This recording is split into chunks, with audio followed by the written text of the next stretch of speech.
Welcome. You are listening to Readers and Writers with your hosts, James Hill and Athena Paris. I'm Amy Ravichandran. Today we're talking script writing with Myron Edwards. So you guys, hey, how's it going? Going good. Well. We're doing well. Good.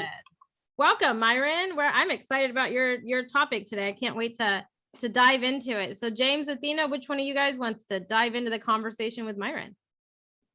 Okay, I'm going to jump in there because I know Athena never gives me a break and takes the first shot. I love it. You go, Athena. I love it. I'm talking. And the thing with Myron is Myron has a trilogy out. We just published he's one of the Rock Hill publishing authors, and actually one of our first authors. And he had just wrapped up his series, and he started the series with Mistress of the Rock. Now, Myron has a very interesting take on script writing, because most people write their books first and then try to produce a movie from it. Myron wrote a script for a movie and then turned it into a book. And that's not the backwards way of doing it, but it's an interesting way of doing it. So, Myron, give us a little back and forth about, how that all came about and what was your ideas on it. Okay, well, the idea came about of writing a screenplay, basically because I'd worked for the BBC before as a freelance writer, writing comedy scripts. So I was working with the likes of John Lloyd, who is one of the best producers in the BBC, on programs such as Not the 9 O'Clock News, the News Headlines, which was for radio. But I also worked with a guy who also was the producer for The Two Ronnies, which in those days was one of the biggest comedy shows, lucky enough to get on a couple of programs. So that's how it started. I also went into advertising as a copywriter. So my experience was gained from using say, for example, 30-second scripts for TV and radio. So I thought, well, the principle of writing a TV script and radio script is very similar to writing a film script. The principle, I'm not talking about the mechanics of it, but the principle anyway. When I came across the idea of Mistress of the Rock, I wanted, first of all, to get it out of my system. So I adapted my learning skills that I'd got from being a copywriter and from being a writer on the BBC into a screenplay. So I just wrote the screenplay. These days, there are some very good screenplay, if you like, software that actually will help you to do it. I just did it on Word. That's all I did. So that's interesting because there is like what is it called? Celtic, which will format it for you. Celtics is a free download from that point of view, and will help people because it structures out, for example, how a script is done. It shows you the action. It shows you the words that you need to put in for the action, the location, etc., and then the dialogue.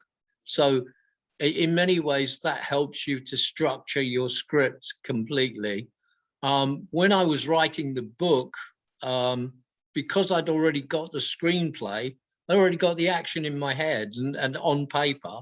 It was then just a case of filling out the descriptions and then also adding to that the conversations between the actors and turning those into characters. So that's in principle how I did it.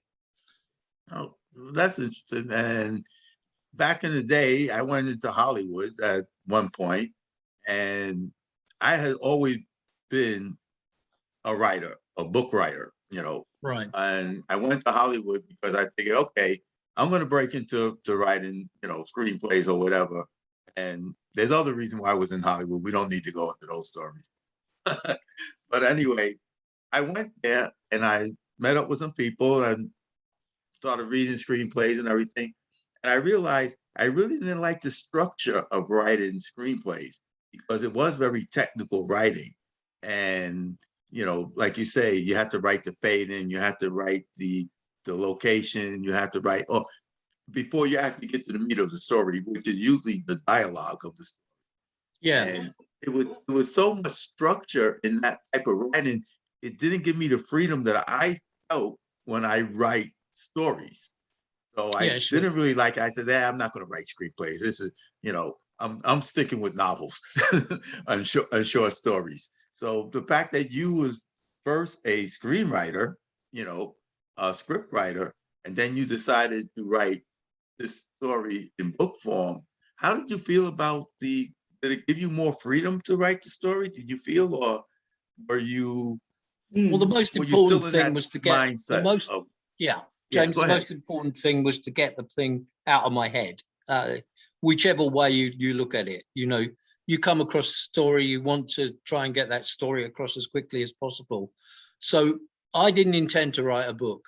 I intended just to get the screenplay because of the idea of Mistress of the Rock and what possibilities it had for me. But I wanted to get the story in some format on paper, or in this case, on the screen, as quickly as possible. As soon as I was able to try and translate it then into a screenplay, just the idea I'm talking about, the principle of getting that story onto paper, stroke screen, stroke get it out of my system.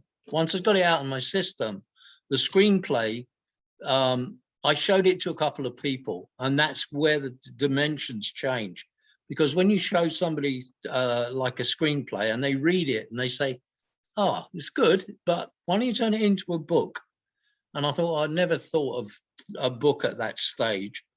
So I took the screenplay, using the action that I had.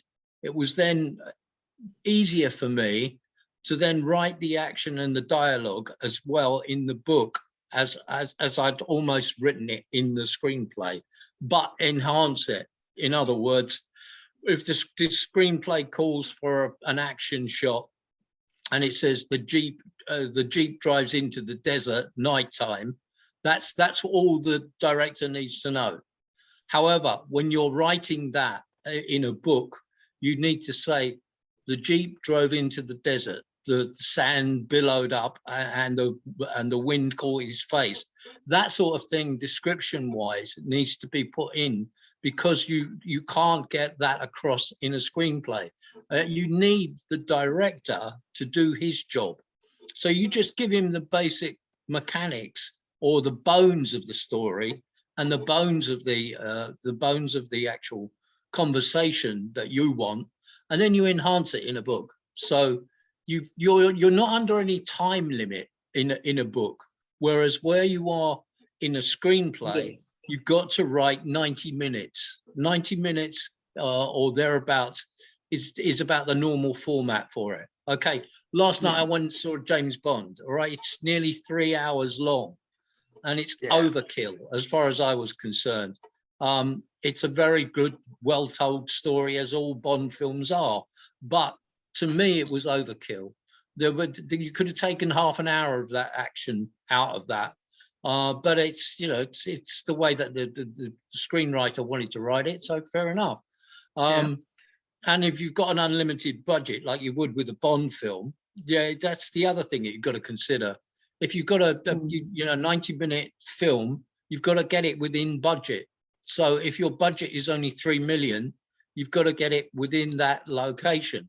So you've got the right to locations tight. They've got to be tight. The locations can't be, you know, he flew over there and he went there and he went this and all the rest of it. But basically in a book, you have carte blanche. You can do exactly what you want. You can create your own worlds. This is the difference when it comes to outlining what's in a book and what's in a screenplay. Yeah, that's very interesting. Athena, you know a lot about this because you're an editor and you see a lot of stuff in books that, you know, have to come out. A lot of people always say when they read a book, hey, this should be a movie. And then when they see the movie, they talk about how much was in the book that wasn't in the movie. And like Myron said, it depends upon the budget of the movie. I'm Yeah, thinking, yeah. People forget that movies are usually adaptations, not complete translations of the entire book into a movie. It's an adaptation. So the director has to read the script, like Myron says, and then interpret himself, if he reads the book first, he has to do an interpretation of what he's read and then translate that into a script so that he knows what he finds interesting and important. So a scene that the writer thinks, oh, this is the key kernel idea of my book, the director might look at it and say, actually, I don't think so. This is the pivot. And I'm going to use this in the adaptation of the movie, which is why many people who read books and then go watch movies, they cry foul and they say, oh, it was nothing like the book. But it is not the book. So you can't, it's two complete different artistic mediums. They based on the same story, but the one is the book and the one is the movie. And they are not the same thing. Exactly, 100%. And that's actually the truth of the matter is they're both different ways of telling the same story. And that's how you have to look at it. Like you said, James Bond was such a long movie, but I think it wasn't so long because of the fact that it was such an expansive story they were trying to tell. It was long because it was the last story in that series of James Bond's, so they wanted to really put as much into the end of this story of Craig as they could, Daniel Craig as they could, because they knew this was his last film of that character. So, when you do series, you usually have, you can build up, and then at the end of that series, you really want to have this huge production to finish it off. So everybody will say, wow, that was a great series. And the same thing with movie. If you're doing a single movie, yeah, you can do it in 90 minutes because you're just telling a single story. But if you're doing a series of movies, or if you're doing a TV series, if you notice, the end of the series is always flamboyant, let's say, because of the fact that they're trying to wrap up the thing and they want to give you as much. And even when you write books, when you write books as series, that ending really has to knock people's socks off, because if not, people are going to feel left out or disheartened because they followed you through all these books and through all these movies and all this kind of stuff, and then you don't want to have a letdown at the end. You don't want to have it be anticlimactic. I think that's true in the case of Game of Thrones, for example. The final episode of Game of Thrones was so disappointing, having followed it right from the beginning, and all the different episodes like the Red Wedding and all of that, and the complete contrast between the way that it started and the climax was really disappointing. And I think a lot of people said it should have been reshot because it was so disappointing. That's the difference. If a book can convey that sort of, should we say, emotion, then it's sometimes better to stay with the book than it is to put it into screen or film. Yeah. Another one was Lost, which I followed and I watched for the couple of years that it was on. Yeah. And the whole time you were saying, please don't make this a dream or that everybody's already dead, because you found that you kind of like had that feeling at the beginning of the series in the first year. And the writers of that series came out and said, yeah, we kind of ran out of steam, and it was like, so it's a horrible, horrible way to do things. And if you don't really have the chops to do a series or the idea of doing a series, you probably shouldn't do one. The same as any book or anything else. If you can't really write, everything has to have a beginning, a middle, and an end. That's even, from a book point of view and from a film point of view. But the ending has to grip you or has to give you emotion at the end of the book or at the end of the film. Otherwise, you've wasted your time. you've either wasted your time reading it, buying it, or whatever, or if you've gone to the cinema or you're watching it on TV, you wasted 2 hours of your life, sort of thing. Yeah. Yeah. Now, Myron, you wound up writing a three book series out of The Mistress. Now, I know that you were told you saw it at one story, but then once you got into that story and you wrote that story, you realized there was more to be told. Yeah. And so you wound up with Skeela and Julie's Odyssey. Yeah. Which, yeah. I only wrote it, first of all, when you think about it. I don't, many people know the history of the whole story, but I'll do it once more. I wrote the screenplay and then one copy for Christmas for my wife for a Christmas present. Okay.